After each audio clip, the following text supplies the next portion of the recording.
এখানে যারা প্রত্যক্ষদর্শী ছিলেন তাদের মধ্যে একজনের সাথে কথা বলে আমরা জানতে পেরেছি যে একটা বিশের সময় আহ, আহ, এই একটি বিরাট অগ্নিকাণ্ডের তারা শব্দ শুনতে পান এবং শব্দ শুনে তারা ঘর থেকে বের হয়ে আসেন এবং দেখতে পান যে এই মাইলস্টোন বিদ্যালয়ের একটি ভবনে আগুন ধরে গিয়েছে।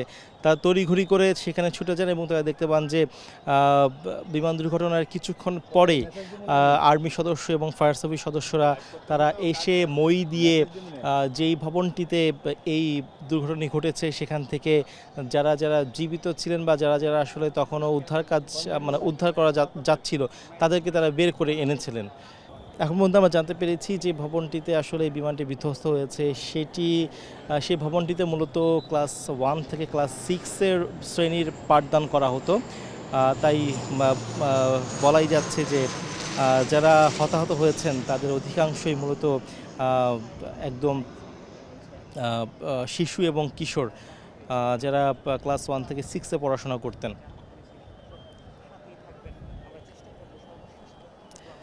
আমরা দেখেছি যে এই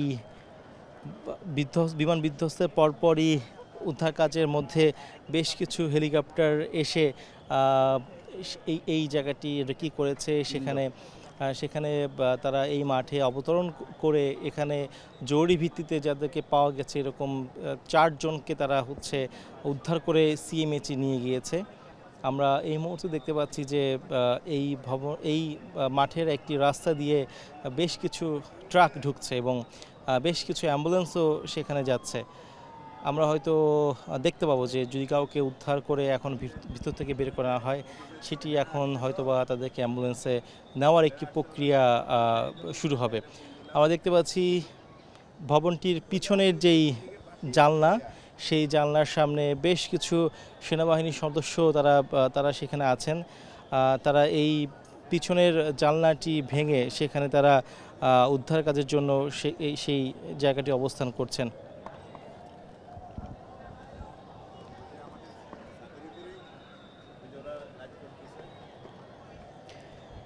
এবং এখানে যারা প্রত্যক্ষদর্শী ছিলেন তাদের মধ্যে একজনের সাথে কথা বলে আমরা জানতে পেরেছি যে একটা বিশের সময়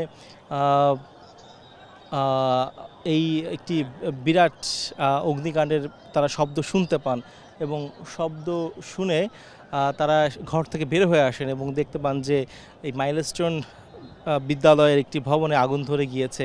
তারা তড়িঘড়ি করে সেখানে ছুটে যান এবং তারা দেখতে পান যে বিমান দুর্ঘটনার কিছুক্ষণ পরেই আর্মি সদস্য এবং ফায়ার সার্ভিস সদস্যরা তারা এসে মই দিয়ে যেই ভবনটিতে এই দুর্ঘটনা ঘটেছে সেখান থেকে যারা যারা জীবিত ছিলেন বা যারা যারা আসলে তখনও উদ্ধার করা যাচ্ছিল তাদেরকে তারা বের করে এনেছিলেন। তবে এরপরও অনেক অনেক শিক্ষার্থী ভিতরে আটকা পড়েছিলেন। তাদের মধ্যে প্রায় 50 জনকে বাইরে আনা হয়েছে এবং তাদেরকে বিভিন্ন হাসপাতালে চিকিৎসা দেওয়া হচ্ছে। ইতোমধ্যেই বার্ন ইউনিটে প্রায় 50-এর অধিক শিক্ষার্থীকে নিয়ে যাওয়া হয়েছে এবং আমরা শুনতে পেরেছি যে তাদের শরীরের প্রায় অধিকাংশ অর্থাৎ অর্ধেকেরও বেশি অংশ আসলে আগুনে পুড়ে গিয়েছে। ফলে তারা বেশ আশঙ্কাজনক অবস্থায় রয়েছেন। অর্থাৎ এখন পর্যন্ত যে 5 জনের মৃতের সংখ্যা আমরা শুনতে পেয়েছি এই সংখ্যাটি আরও বাড়তে পারে বলে আমাদের ধারণা।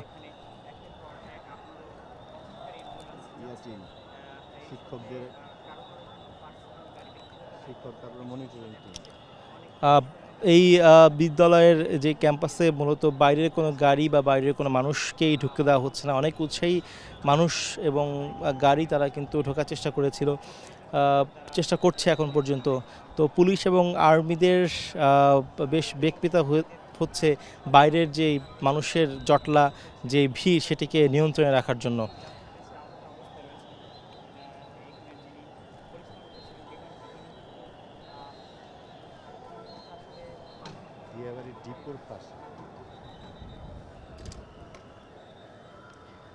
এবং এই মাইলস্টোন যেই ক্যাম্পাসে এই দুর্ঘটনাটি ঘটেছে সেটি একদম দিয়াবাড়ি মেট্রো রেলের ডিপোর ঠিক সংলগ্ন একটি এলাকাতেই এই দুর্ঘটনা ঘটেছে, যেটির বেলা প্রায় 1:20 নাগাদ বিমানটি বিধ্বস্ত হয়।